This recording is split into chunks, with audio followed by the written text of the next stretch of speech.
Here's our friend Marvin Martian from the Looney Tunes cartoon made by Warner Brothers. I made him for belly washers, 100% vitamin C drink. Whenever I begin to make a mold, I always evaluate how to hang the piece in space. What's the best position for the piece to be in? You always want the most critical part of the sculpture, which is almost always the face, or the part with the most details.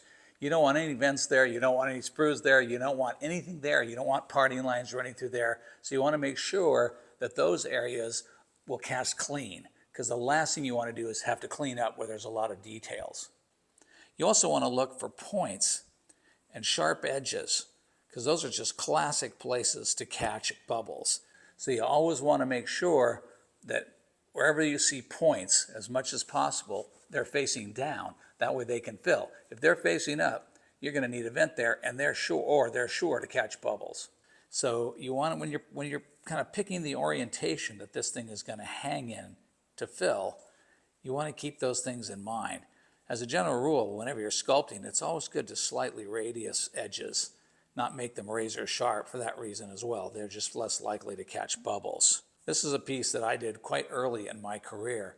As you can see, I poured him flat like this, hanging just like this in the mold. So I had to sand the bottom flat because the resin will never cure quite flat. It wants to cup. And also you can see I caught a wicked bubble right there, and I caught a little bubble right here because, of course, as the resin rose, caught a bubble here, caught a bubble there. So it's not the most optimal way to do it, and that's not the way I'm going to show you how I would do it today. There are a couple of different approaches to this sculpt depending on how many castings you want to make. If you're only going to make 1 or 2 castings, you could do this as a multi-part pour. Mix up, say, 1/4 of the total amount of resin, then pour it in, then tip it like this so that all the resin runs into this part of the mold like that, right in there. And then you let that cure.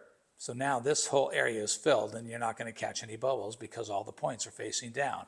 Then you do the same thing again. Mix up another 1/4, pour it in, turn it on its head this way. That way all of these points here and the face and the visor and all of these points are likewise going to be filled.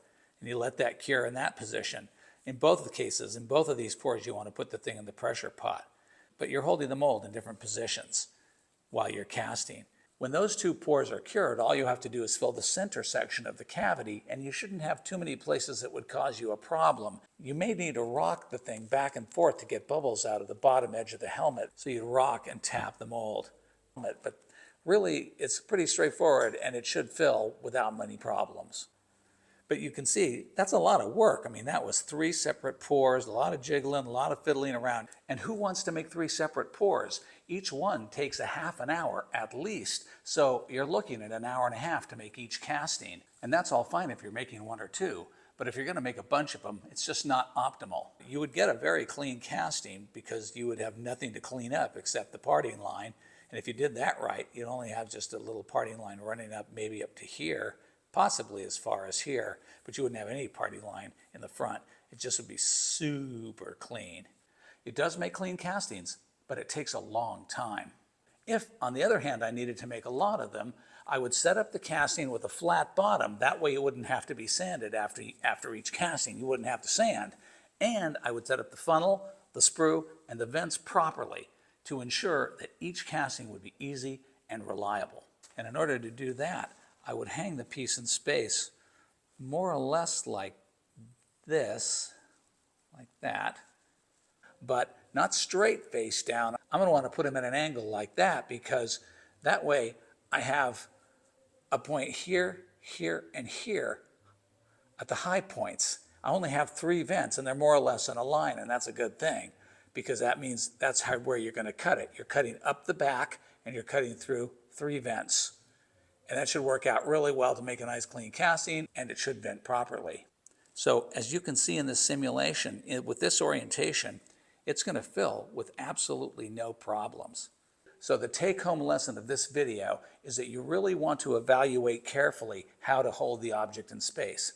Position is everything for getting the resin into the cavity and getting the air out.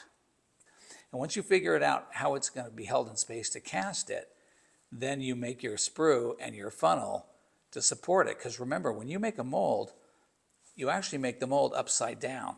So he's standing like this in the mold, held up by the vents and the sprues. But when you pour it, you turn it over to pour it. And that confuses a lot of people. So don't forget that. The funnel, sprue, and vents have to do double duty. They have to hold up the sculpture while you do the rubber pour when you pour the mold.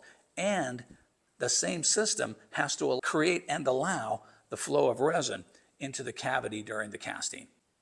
Hey, I hope you liked this video. If you did, watch this video next. If you got value from it and you want to support the channel, check out my Patreon. Thanks for watching. I will see you in the next video.